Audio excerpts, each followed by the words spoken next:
할렐루야. 오늘 이 귀하게 선포되는 말씀을 통해 하나님의 귀한 은혜를 공급받는 그런 시간 되실 수 있기를 바랍니다. 우리 모두가 다 연약합니다. 그래서 조그만 상처가 있어도 우리는 여지없이 무너져 버리지요. 오늘 본문에서 나오는 이 질그릇 비유는 그리스도인이 하나님 앞에 어떤 존재인가 알려주는 소중한 비유입니다. 그 유명한 신학자 라이놀드 니버는 이렇게 말을 합니다. 예수를 믿는다는 것은 여러 가지로 말할 수 있으나 그중 가장 중요한 것은 그리스도 안에서 자기 생의 의미를 깨닫는 것이다. 그렇습니다. 내가 누구인지를 깨달아 아는 것이 어쩜 우리 인생에 가장 중요한 것입니다. 세상 사람들이 권력도 있고 돈도 있고 그리고 미모를 자랑하지만 결국은 내가 어떤 존재인지를 깨닫지 못해서 후회하는 인생, 그렇게 무너지는 인생을 사는 인생이 얼마나 많은지 모릅니다. 누가복음 15장에는 그 유명한 탕자 비유가 나오지요.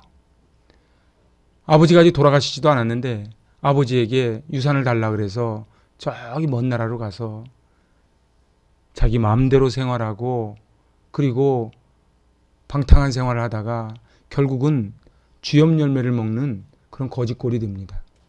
그런데 중요한 것은 이 탕자가 언제 아버지께로 돌아갔는가? 그건 자기 자신을 발견했을 때 돌아갑니다. 그래서 오늘 15장 17절 이에 스스로 돌이켜 이르되 내 아버지에게는 양식이 풍족한 품꾼이 얼마나 많은가 나는 여기서 주려 죽는구나.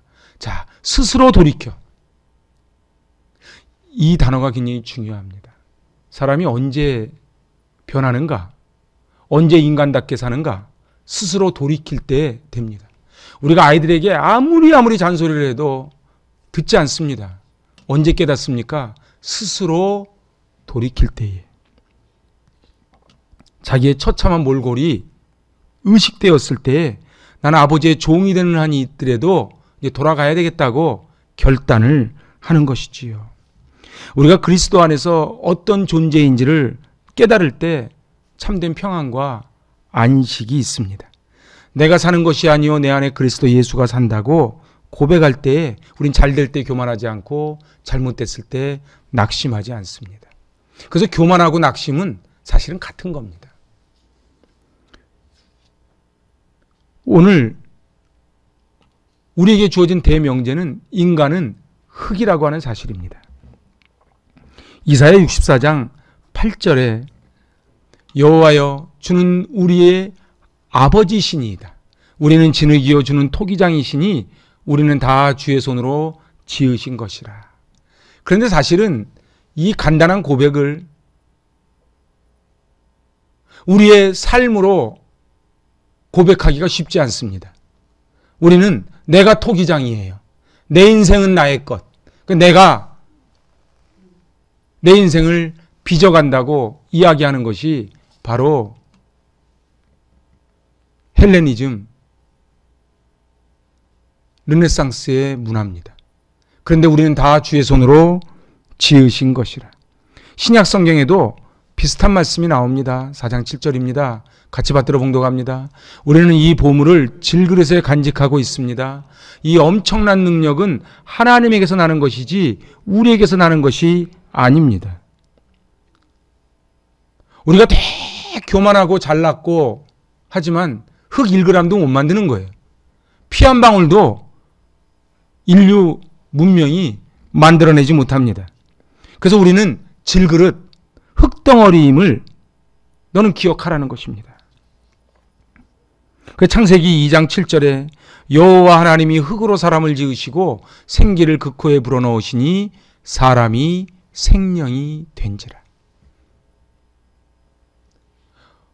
그리하여 우리는 전부 흙이지요. 근데 이 안에 그 코에 생기, 루아흐가 들어올 때에 비로소 사람이 됩니다. 사람은 언제가 사람이냐? 내 안에 하나님의 형상이 있을 때 사람이라 그럽니다.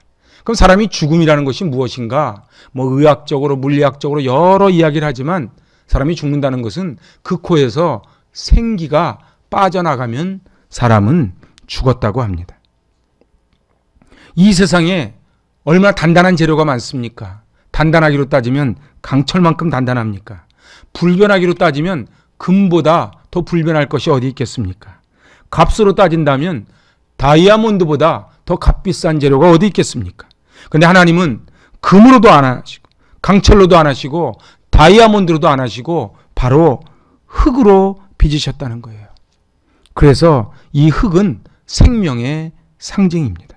그래서 사람은요, 흙을 밟고 살아야 됩니다. 어떤 분이 그러더라고요. 사람들이 요즘 왜 이렇게 사나워졌느냐? 흙을 밟지 않고 시멘트를 밟고 살아서 그렇다는 거예요. 사람을 흙으로 만드셨다는 것은 생명의 법칙을 알고 살아가라는 뜻입니다. 창세기 4장 26절에 보면 놀라운 말씀이 있습니다. 우리가 그냥 쑥 지나가기가 쉬운데요. 제가 그래서 일부러 표준 세번역으로 봤습니다. 받들어 봉독합니다. 셋도 아들을 낳고 아이의 이름을 에노스라고 하였다. 그때 비로소 사람들이 주님의 이름을 불러 예배하기 시작하였다. 창세기 1장 1절에서 하나님이 태초에 천지를 창조하셨다는 1장 1절에서부터 4장 25절까지는 사람이 하나님의 이름을 부른 적이 없어요. 그런데 셋이 아들을 낳았는데 아들의 이름을 에노스라고 줘주고 그때부터 비로소 하나님의 이름을 부르고 뭐하기 시작했다고요? 예배하기 시작했다고요. 그러니까 사람은 언제 사람이 되는가? 바로 하나님의 이름을 부를 때에 그리고 예배할 때 사람은 사람이 됩니다. 그래서 에노스라는 이름의 뜻은 죽을 수밖에 없는 존재라는 뜻입니다. 그러니까 셋이 자기 아들을 낳으면서 이름을 뭐라고 줘줬어요? 너는 죽을 수밖에 없는 존재임을 깨닫고 살아라 이렇게 줘준 거예요. 아, 내가 죽을 수밖에 없는 존재라는 걸 깨달으니까 비로소 하나님을 부르기 시작했고 비로소 예배하기 시작했다는 것입니다. 사람이 왜 예배 안 드립니까? 자기가 잘난 거예요. 자기 힘으로 살아갈 수 있는 거예요. 자기가 영원히 살 것처럼 착각하고 살 때 하나님을 찾지 않습니다. 기독교의 시작은 십자가 골고다에서 시작이 되지요. 그런데 유대인 전승에 따르면 이 골고다 언덕이 바로 아담의 무덤이 있던 곳이다. 그렇게 전해집니다.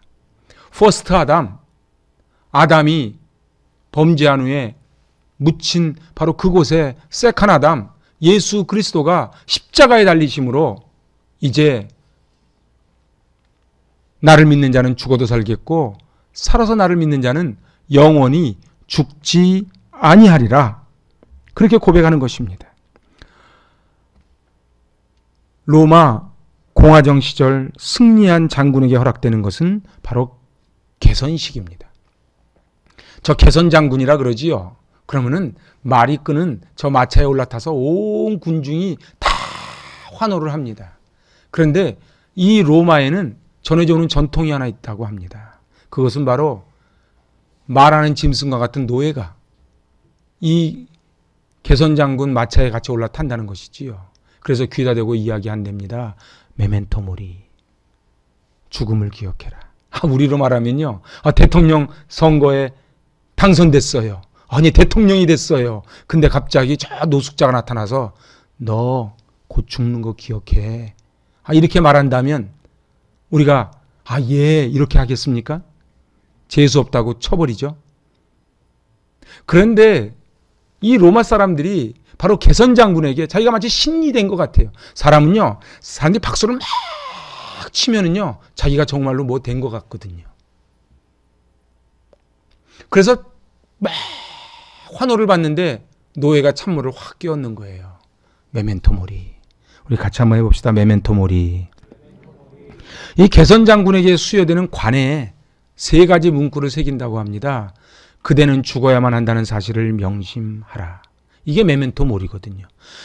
메멘토 모리의 뜻을 쭉 풀면은 너는 죽어야만 한다는 사실을 꼭 기억해라. 이거를 죽음을 기억해라. 이렇게 푸는 것입니다.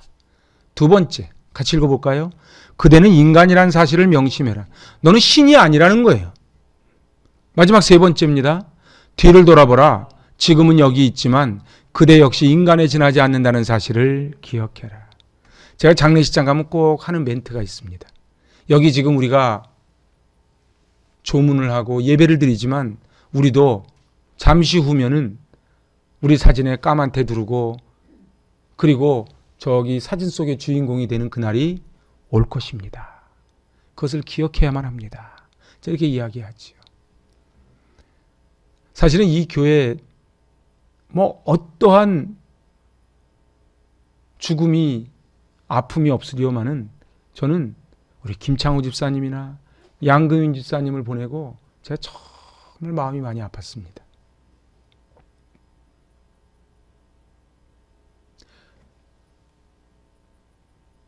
저는 가끔 생각을 하지요. 그분들이 고통을 겪던 일, 그 김창호 집사님 내가 문짝 뜯고 들어가서 씻고 응급실로 옮기던 일, 그 중환자실에서 있던 일, 양금인 집사님 그거 끌어안고 암센터로 가서 앉지도 못하고 서지도 못하는 상황에서 그 주사 한 대를 못 맞아서 벌벌 떨던 일, 또 마지막으로 이곳에 와서 함께 눈물을 흘리며 예배드리던 일 제가 잊지를 못합니다. 그렇지만은 하나님은 저에게 주시는 말씀이 있어요. 너도 김창호 집사님, 양금인 집사님 뒤를 따라간다는 사실을 꼭 기억해라. 사람이 언제 교만해집니까? 영원히 살 것처럼, 연예인들이 자기 인기가 영원할 것처럼, 재벌이 자기 돈이 영원히 있을 것처럼, 권력자가 자기 권력이 영원할 것처럼 할 때에 말로는 비참해집니다. 우리는 질그릇 속의 보배를 기억해야만 합니다. 질그릇은 유약을 발라서 이렇게 광택이 나는 상태에 고 광택을 내고 유약을 바른 상태가 아닌 바로 초벌구이 그 질그릇을 우린 질그릇이라고 합니다. 그 질그릇은 싸지요. 그리고 깨어지기가 쉽습니다. 근데 우리 인간의 존재도 사실은 그렇습니다. 우리가 되게 강한 것 같지만 사람의 눈빛 하나, 말 한마디 때문에 그 상처가 되고, 아니요. 저는요. 초등학교 1학년 때 저희 담임선생님이 저한테 육성회비 안 냈다고 집에 가라고 할 때 그 눈빛을 제가 지금도 잊지를 못해요. 그게 질그릇 아닙니까? 옛날에는 탄광에서 있었던 일이라고 합니다. 탄광의 탐부들은 가난하니까 그냥 아무 옷이나 막 우선 작업복으로 입지요. 그리고 보자기 같은 것도 둘러쓰기도 하고 막 이러는데 한 번 어느 탐부가 다 가는데 뒤에 이게 유리그릇을 쌌던 보자기를 한 것 같아요. 그래서 이렇게 써져 있습니다. 깨어지기 쉬우니 취급주의. 그런데 우리 역시 정말 깨어지기 쉬워서 취급주의해야 되는 존재들 아닙니까? 중요한 거는 사단은 우리를 자꾸 너는 별 볼 일 없는 인생이라고 자꾸 얘기하는 거예요. 제가 오늘 새벽에 좀 일찍 일어나서 60에서 75세까지 인생을 노후에 어떻게 행복하게 보낼 것인가 하는 그 강의 하나를 제가 쭉 들었는데 12만 시간을 60 넘어서 보내야 된다는 거예요. 이걸 준비하지 않으면 안 된다는 거예요. 제가 얘기를 쭉 듣는데 사람들이 그 준비를 안 하기 때문에 난 60 넘어서 이제 나이는 평균 연령은 자꾸 높아져만 가는데 그것도 12만 시간이 83세로 쳤을 때가 12만 시간이래. 나는 어떻게 할 것인가 이런 생각을 한번 해봤지. 우리는 질그릇입니다. 질그릇의 가치는 질그릇에 있는 것이 아니고 질그릇 속에 담겨있는 보배의 가치가 있습니다. 쌀을 담으면 쌀그릇이고요. 쓰레기통 담으면 쓰레기를 담으면 쓰레기통이죠. 옛날 우리 선교사님들이 초창기에 그 선교 일지를 보면은 우리나라는 다 요강이 있지 않습니까? 요강을 아는 세대는 조금 그래도 이제 하늘나라로 가기 가까운 세대입니다. 이 요강이 있는데 보기에 사기로 된 게 너무 이쁘잖아요. 그래서 선교사님들 거기다 밥을 비벼 먹었대요. 요강이 딱 좋잖아요. 근데 가만히 보면 우리가 선입견이 있어서 그렇지 새우강 사다가 밥 비벼 먹으면 누가 뭐라 그럽니까? 제가 볼 땐 사람도 그런 것 같아요. 안에 무엇을 담고 있느냐가 그 사람을 가리킵니다. 사도 바울은 이방인에게 복음을 전하기 위해 택한 나의 그릇이다. 이렇게 사도행전 9장 15절에 말씀합니다. 그러니까 사람마다 다 그릇이 있는 거예요. 여러분은 어떤 그릇으로 쓰임 받기를 원하시는지요? 금그릇, 은그릇, 놋그릇, 나무그릇, 큰 그릇, 작은 그릇. 어떤 사람이 복이 있는 사람인가? 자기가 이 땅에 토기장이가 만들 때의 목적대로 쓰임받는 인생이 복된 인생인 줄로 믿습니다. 값진 보화가 내 안에 있으니 내가 복이 있는 것이지요. 질그릇은 값이 없지만 깨어지기 쉽지만 그 안에 보배를 담고 있기 때문에 나는 값비싼 존재가 되는 것입니다. 그래서 누구든지 나를 건드리지 마라. 나는 예수의 흔적을 가졌노라. 스티그마라고 사도 바울은 당당하게 외치는 것이지요. 얼마 전에 제가 지인에게 3분짜리 동영상을 받았는데 이걸 제가 교회 카톡으로 올릴까 말까 고민을 하다가 별로 덕이 안 되겠다 싶어서 안 올린 게 있습니다. 혹시 궁금한 분 있으면 오시면 제가 보여드릴게요. 이거는요. 오드리 헵번, 비비안 리, 찰턴 헤스턴 세계적인 영화 배우들 알랑 들론까지 마지막 나오더라. 이 사람들이 젊었을 때 사진과 나이 들었을 때 사진을 쭉 편집해 놓은 거예요. 야, 옛날에 잘생긴 것 하면 알랑 들론 아닙니까? 오드리 헵번 로마의 휴일에 얼마나 이뻤습니까? 그런데 다 늙으면 똑같아진다는 거예요. 외모는 외모일 뿐입니다. 뭐 하나마나 한 소리지만 저도 중학교 때는 토끼 눈이라 그랬습니다. 반응도 없고.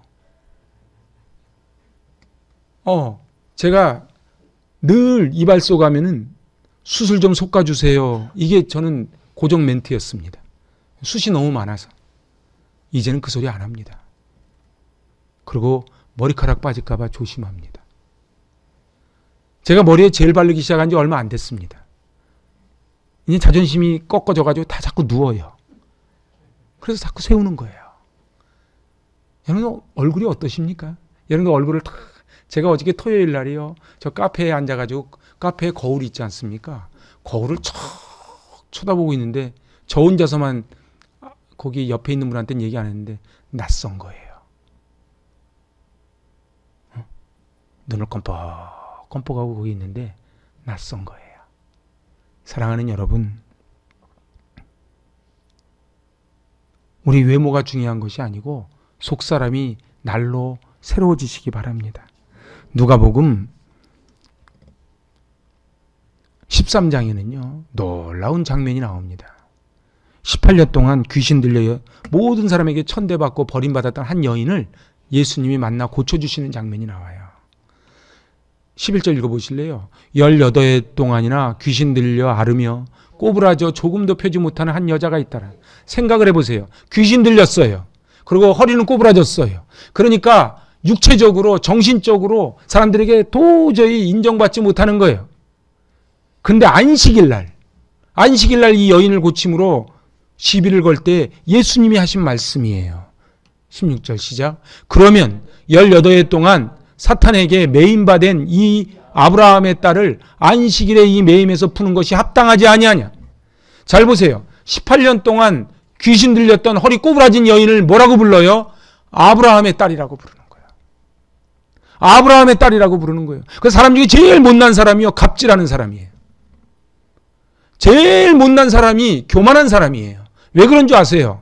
지가 얼마나 못난 줄을 모르는 거예요. 얼마나 못났으면 돈 조금 있다고 갑질을 하겠습니까? 내가 명품 옷 입었다고 갑질을 해요. 내가 전 사장이라고 갑질해요. 내가 전 교수라고 갑질해요. 우리 하나님이 보실 때는 18년 동안 귀신 들려 있고 허리가 꼬부라져 있는 이 여인을 뭐라고요? 아브라함의 딸이라고요. 아브라함의 아들 아브라함의 딸을 무시하면은 그건 하나님을 무시하는 것이지요. 하나님의 시각은 현상적이지 않은 존재적 시각입니다. 하나님은 그 사람의 현상을 보지 않습니다. 스펙이 얼마인지, 돈이 얼마 있는지, 권력이 얼마 있는지를 보지 아니하시고 존재를 보십니다. 그 안에 이마고 데이, 하나님의 형상이 있음을 바라보시는 거예요. 예수 믿는 게 뭡니까? 하나님의 시각으로 바라보는 것입니다. 사랑하는 여러분, 우리 이 교회 아이들 많습니다. 아이들을 볼 때에 하나님의 형상이 있는 보물과도 같은 존재로 바라봐 주시길 바랍니다. 아이라고 무시하는 사람은 무식한 사람이에요. 오늘 우리는 7절에서 우리는 이 보물을 질그릇에 간직하고 있습니다. 이 엄청난 능력은 하나님에게서 나는 것이지 우리에게서 나는 것이 아닙니다. 이거 깨닫는 게 오래 걸려요. 어떤 분은요, 똑똑한 사람이 있어요. 어떤 사람은요, 잘생긴 사람이 있어요. 어떤 사람은요, 돈이 많은 사람이 있어요. 근데 이것이 하나님에게서 나는 것이지 나에게서 나는 것이 아니라는 거예요. 그래서요, 잘난 척하는 사람이 제일 못난 사람이에요. 여러분들, 우리 겸손하시기 바랍니다. 근데 돈이 많고 겸손하기가 힘들까 봐 하나님이 돈도 없애주시고, 얼마나 은혜인지 몰라. 권력이 있으면서 겸손하기 쉽지 않으니까 권력도 안 주시고.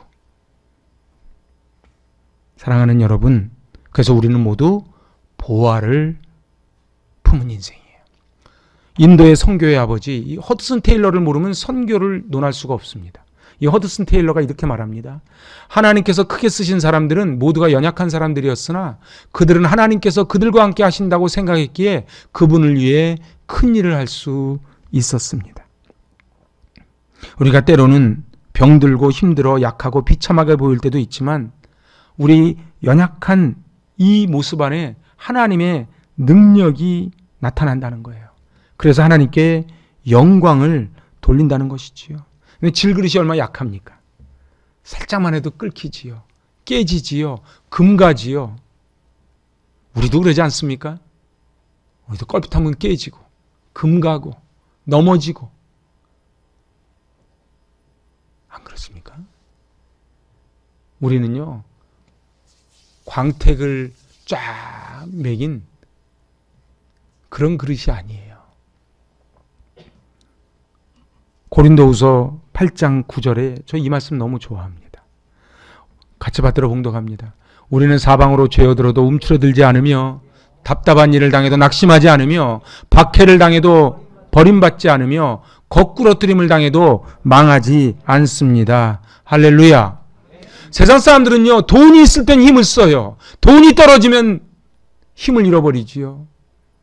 여기 30년 전 신문 한번 보십시오. 그 당시에 나라간에서도 떨어뜨렸던 사람들 지금 다 이 세상에 없습니다.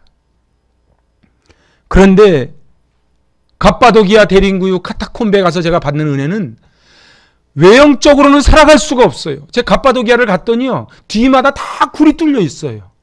예배드리다 말고 로마 군인이 쳐들어오면 바로 굴로에서 도망가기 위해서 늘 테러를 열어놓습니다. 그러면서도 저들은 초막이나 궁궐이나 내주 예수 모신 곳이 하늘나라라고 고백했던 비밀이 뭡니까? 자기 안에 보배를 담고 있다고 하는 자부심이 있었던 거예요. 저는 늘 그런 자부심이 있어요. 대한민국이 대한민국 된 거는요, 우리가 기독교가 들어오고서부터입니다. 그래서 예수 그리스도가 이 땅에 들어오고 대한민국 교육은요, 저 어렸을 때만 해도요, 교육은 교회에서 출발한 거예요. 의학도 그렇고 모든 것이. 사람들의 안티 기독교들은 함부로 말하지만 지들이 어떻게 저렇게 살게 됐는지를 이유를 모르는 거예요. 사람들은 비웃을지 몰라도 우리 안에 보화가 있기에 우리는 웃을 수 있습니다. 화를 내고 분노하고 열등의식을 가지는 것도 자기가 가지고 있는 귀한 것을 깨닫지 못할 때에 나오는 현상입니다. 나를 무시한다. 나 상처받았다. 이제 우리 이런 말 그만했으면 좋겠어요. 아멘을 안 하시네. 나의 진정한 가치는 외적인 것에 있지 않습니다. 내 속에 이 보화를 간직하고 있으면 우린 더 이상 교만하지 않아요. 그리고 내 능력은 나에게서 나오는 것이 아니고 바로 내 안에 보배에서 나옵니다. 어떤 사람들은 저한테 이야기했지요. 왜 그 나이에 신학을 하냐고. 왜 그 나이에 오피스텔에서 개척을 하냐고. 그렇지만 내 안에 그 보배가 있기에 다른 사람은 나를 보고 부러워하지 않아도 나도 역시 갑니다. 세상 사람 날 부러워 아니하여도 나도 역시 세상 사람 부럽지 않네. 아멘. 우리 이 자부심으로 가는 거예요. 아, 도대체 교회를 무슨 재미로 다니니? 그럼 우린 그러는 거예요. 너희가 개맛을 알아? 너희가 개맛을 알아? 이 안에 보배가 있는 거예요. 그래서 예수님이 그런 거예요. 어떤 사람이요, 땅 속에 이 보석이 묻혀 있다는 걸 알고 이 전 재산을 팔아서 이 땅을 사는 거예요. 사람들은 미쳤다 그러지요. 어리석다 그러지요. 야, 너 전 재산 팔아가지고 왜 땅 한 떼기 사냐? 그건 안에 보화가 있는 것을 모르는 사람들이 하는 소리예요. 우리가 왜 우리 인생을 던집니까? 왜 이렇게 좋은 날, 왜 교회 나와서 앉아 있습니까? 내 안에 보배가 있음을 알기 때문에 그렇지요. 그래서 오늘 11절에 이렇게 말합니다. 우리는 살아있으나 예수로 말미암아 늘 몸을 죽음에 내어 맡깁니다. 그것은 예수의 생명도 또한 우리의 죽을 육신에 나타나게 하기 위함입니다. 그래서 이런 사람을 못 말리는 성도라는 거예요. 내가 살아도 주를 위해 살고 죽어도 주를 위해 죽나니 나는 사나 죽으나 주의 것이로다. 예수의 생명, 그것이 우리 속에 일어나야 됩니다. 사단은 속이는 거예요. 코로나 10만이 넘었다. 이 땅에 소망이 뭐가 있냐? 네 인생 돌아봐라. 우리나라는 난리 났다. 근데 우리 주님은 그렇게 말씀하지 않으세요. 사랑하는 아들아, 사랑하는 딸아, 내가 너를 빚어서 이 땅에 내놓을 때는 다른 사람은 감당하지 못하는 너만이 감당할 만한 그 소중함이 있어서 내가 너를 보냈단다. 혹시 내 주변에 나를 힘들게 하는 사람이 있습니까? 그 사람을 섬길 사람은 하나님이 아무리 봐도 너밖에 없단다. 우리 인생에 좀 하기 싫은 일 있습니까? 어려운 일 있습니까? 하나님이 나에게 맡겨주신 거예요. 그래서 우리는 그 길을 갑니다. 제 장례식장 가면은 자주 인용하는 말씀이 있습니다. 만일 땅에 있는 우리의 장막집이 무너지면 하나님께서 지으신 집, 곧 손으로 지은 것이 아니요 하늘에 있는 영원한 집이 우리에게 있는 줄을 아나니. 세상 사람들은 몰라요. 이 땅이 다인 줄 알아요. 그런데 우리는 알아요. 장막집, 겉사람은 후패하나 속사람은 날로 새로워지는 이 장막집이 무너지면, 죽으면 이제 사람 손으로 지은 것이 아닌 하나님이 지으신 영원한 집이 있음을 우리는 아는 거예요. 교회가 왜 문제인 줄 압니까? 교회의 어려움은요, 하나님의 영원한 하나님의 나라를 바라보지 않고 이 땅의 것을 붙잡으려고 살아가는 가짜들이 있으니 교회가 어지러워지는 거예요. 교회는요, 하나님의 것을 바라보고 가는 거예요. 그래서 사람들이 나를 무시해도, 사람들이 나에게 상처를 줘도, 사람들이 손가락질해도 주님이 알아주시면 족하리, 주님이 알아주시면 족하리, 나는 가리라, 주의 길을 가리라, 그렇게 가는 거예요. 근데 이게 쉽지 않아요. 이렇게 되기가 쉽지 않아요. 왜냐하면 이 밖에만 나가면은 다 이 땅의 것이 다인 양 살아가는 사람으로 꽉 둘러싸여 있으니 이 마음 갖고 살기가 쉽지 않아요. 그래서 우리에게 뭐가 필요합니까? 은혜가 필요한 거예요. 하늘나라의 비밀을 아는 이 은혜가 필요한 거예요. 이 은혜만 받기만 하면은 초대교회 교인들이 사자의 밥이 되면서도 할렐루야 찬송을 부를 수 있었던 것입니다. 오늘 우리가 이 땅에 살아가면서 삶이 힘들어서 힘든 게 아니에요. 삶의 의미를 깨닫지 못해서 힘들 뿐이지요. 사랑하는 여러분, 우리는 흙으로 왔다가 흙으로 돌아가는 존재입니다. 하나님은 토기장이시고 우리는 그릇이에요. 하나님, 기왕이면 저를 키를 10cm만 좀 키워주시지. 하나님한테는 일도 아니잖아요. 그죠? 코 1cm 올리는 거. 하나님 수술비 안 들게 눈도 원래부터 좀 크게 만들어 주시고, 좀 IQ도 한 140 넘게 해주시고, 그런 생각을 할 때가 있지 않습니까? 어느 때는요, 저는 설교를 하다 보면요, 이 마지막 한 줄이 안 잡혀서 30분 40분 머리를 싸맬 때가 있어요. 하나님 이럴 때 그냥 성광같이 쫙 해서 받아 쓰거라 해서 쫙 이렇게 왜 안 해주십니까? 오늘 예레미야 18장 4절에 참 귀한 말씀이 있어요. 제가 그래서 일부러 세 번역으로 봤습니다. 받들어 봉독합니다. 그 토기장이는 진흙으로 그릇을 빚다가 잘 되지 않으면 그 흙으로 다른 그릇을 빚었다. 제가 있는 여주에 살았거든요. 여주에 보면요, 이렇게 도공들이요, 흙을 이렇게 빚습니다. 도자기를 빚다가 안 되면 어떻게 해요? 확. 근데 확 하면 버립니까? 안 버립니다. 또 다른 그릇을 또 만드는 거예요. 이제 우리의 삶을 돌아보면 어린 시절에 상처받기도 하고, 근데 이해를 하세요. 그 어른도요, 그 어른한테 상처받은 거예요. 그래서 상처를 주는 거예요. 자기가 상처 주는지도 모르고 상처를 줘요. 그런데 우리의 인격이 파손되고 우리의 신앙이 파손됩니다. 내가 그때 교회 전도사님 때문에 상처받아서 나 교회 안 다녀, 이런 분도 있고요. 그렇다고 인생이 끝장이 아니에요. 토기장이 되신 하나님이 그 흙으로 다른 그릇을 빚었다는 거예요. 하나님께서 우리를 버리시지 않고 붙잡으십니다. 이게 은혜입니다. 나 같은 죄인 살리신 주 은혜 고마워. 저도 이렇게 생각을 해보면 하나님이 빚다가 잘 되지 않아서 그 흙으로 다른 그릇 빚으신 것 같아. 내가 아무리 쳐다봐도 원래 하나님의 의도는 이 그릇이 잘 안 된 것 같아. 그러니까 하나님이 그래? 근데 이걸 어떡합니까? 그 전에 빚으려고 했던 그릇보다 더 멋진 그릇이 된 것을. 여러분은 어떠신지요? 내 인생이 좀 실패라고 느끼십니까? 나 하는 것마다 안 돼 이럽니까? 하나님이 빚으시면요, 그 원래 만드시려고 했던 그릇보다 더 멋진 그릇으로 빚어질 줄로 믿습니다. 그 대표적인 예가 다윗이에요. 다윗이요, 밧세바를 범하고요, 1년 동안 자기가 죄진지도 몰랐어요. 화인 맞은 양심이 됐어요.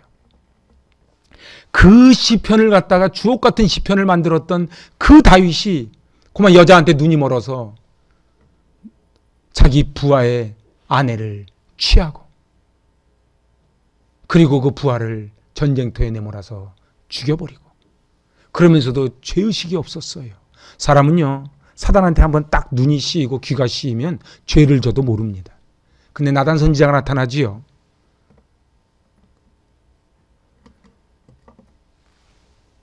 암양 한 마리 데리고 사는 그 가난한 집에 그 암양을 뺏어다가 이 양 많은 부자가 손님 대접을 했다. 그러니까 다윗이 그러죠. 그런 내가 다스리는 나라에 그런 죽일 놈이 있느냐. 그러니까 죽일 놈이 너다 이래요. 죽일 놈이 너다. 바로 그 한 마리 암양이 밧세바였던 거예요. 자기한테는 얼마든지 여자가 많았어요. 그때 다윗이 이런 고백을 합니다. 같이 받들어 봉독합니다. 하나님이여, 깨어진 나를 새롭게 빚어주소서. 나를 새로 창조하시고 나를 새롭게 하소서. 다윗은 깨졌어요. 어디가 창피해서 말도 못하겠어. 내가 왕이라고, 내가 하나님의 종이라고. 그런데 다 깨져버렸어. 브로큰 하트. 어느 때는요, 명색이 집사인데, 권사인데, 장로인데, 목사인데 상대방 말 한마디 때문에 다 깨져버렸어. 일어날 힘조차 없어. 근데 다윗이 깨어진 나를 새롭게 빚어주십시오. 나를 새롭게 창조하시고 나를 뉴 크리에이션, 새 창조물이 되게 해주십시오. 그래서 기독교는요, 이전 것은 지나갔으니 보라 새 것이 되었도다. 늘 오늘부터 출발하는 게 기독교입니다. 과거를 이야기하는 거는요, 옳지 못해요. 내가 과거에 그랬을걸, 그럴걸, 이럴걸. 그건 지옥의 언어예요. 껄껄하는 거. 사랑하는 여러분, 이제 우리 껄껄하지 마시고 우리 미래를 바라보시고 하나님, 깨어진 나를 새롭게 빚어 주시옵소서. 나를 새롭게 빚어주시옵소서. 하나님, 기왕이면 조금 좀 잘나게, 기왕이면 나도 좀 금수저로, 기왕이면 좀 잘나게. 하나님이 아니야. 우리가 그때 사업에 실패하지 않았더라면, 그때 힘든 일을 안 겪었더라면, 그때 몸이 아프지 않았더라면, 우리 아이가 그때 속을 새기지 않았더라면 이 자리에 안 앉아 있을 분도 있지 않겠습니까? 하나님이 새롭게 빚어주시는 거예요. 그래서 사람들은 말합니다. 7절입니다. 같이 한번 해봅시다. 우리는 이 보물을 질그릇에 간직하고 있습니다. 이 엄청난 능력은 하나님에게서 나는 것이지 우리에게서 나는 것이 아닙니다. 8절입니다. 우리는 사방으로 죄어들어도 움츠러들지 않으며 답답한 일을 당해도 낙심하지 않으며 박해를 당해도 버림받지 않으며 거꾸러뜨림을 당해도 망하지 않습니다. 아멘. 사단은 우리를 속이는 거예요. 이제 그만 넘어지라고. 너는 못 일어난다고. 네가 뭘 하겠냐고. 맞아요. 우리가 뭐를 하겠어요. 내 안에 하나님이 하시면 능치 못한 일이 없는 줄로 믿습니다. 저는 이런 간증을 할 때가 너무 많아요. 어느 때는 목양실에서요, 꼼짝을 못하겠어요. 목양실에서 요까지 나오지를 못하겠어요. 그런데요, 지난 금요일이 그랬어요. 그런데요, 하나님이 부어주시는 은혜가 있어요. 사랑하는 여러분, 이 주일에 원래부터 새털같이 가벼운 마음으로 휘파람 불며 하나님이 부어주실 은혜를 공급받기를 기대하며 설레임으로 달려온 분이 몇이나 되시겠습니까? 어느 때는 내가 이런 몸으로, 이런 마음으로 교회를 가도 되는 건지, 나 같은 실패자가 하나님 받아주실런지. 그런데 하나님은 새로운 그릇을 준비하신대. 새로운 그릇을 준비하신대요. 그래서 예수님을 3번 부인했던 베드로가 내 양을 먹이라고 주님께 말씀을 받습니다. 사도 바울같이 예수 믿는 사람을 잡아 죽이는 것을 자기의 사명으로 알던 사도 바울이 예수님 만나서 예수님을 위해서 목숨을 겁니다. 로마의 귀족으로서 멋지게 살던 브리스길라 아굴라가 고린도로 쫓겨가서 거기서 사도 바울을 만나 새 역사를 써내려 갑니다. 우리 인생 모르는 거예요. 오늘 하나님이 부어주시는 그 은혜를 기대하시며, 우리 다시 한번 이 말씀 읽고 오늘 말씀 마칩니다. 7절부터 시작. 우리는 이 보물을 질그릇에 간직하고 있습니다. 이 엄청난 능력은 하나님에게서 나는 것이지 우리에게서 나는 것이 아닙니다. 우리는 사방으로 죄어들어도 움츠러들지 않으며 답답한 일을 당해도 낙심하지 않으며 박해를 당해도 버림받지 않으며 거꾸러뜨림을 당해도 망하지 않습니다. 아멘. 기도하십니다.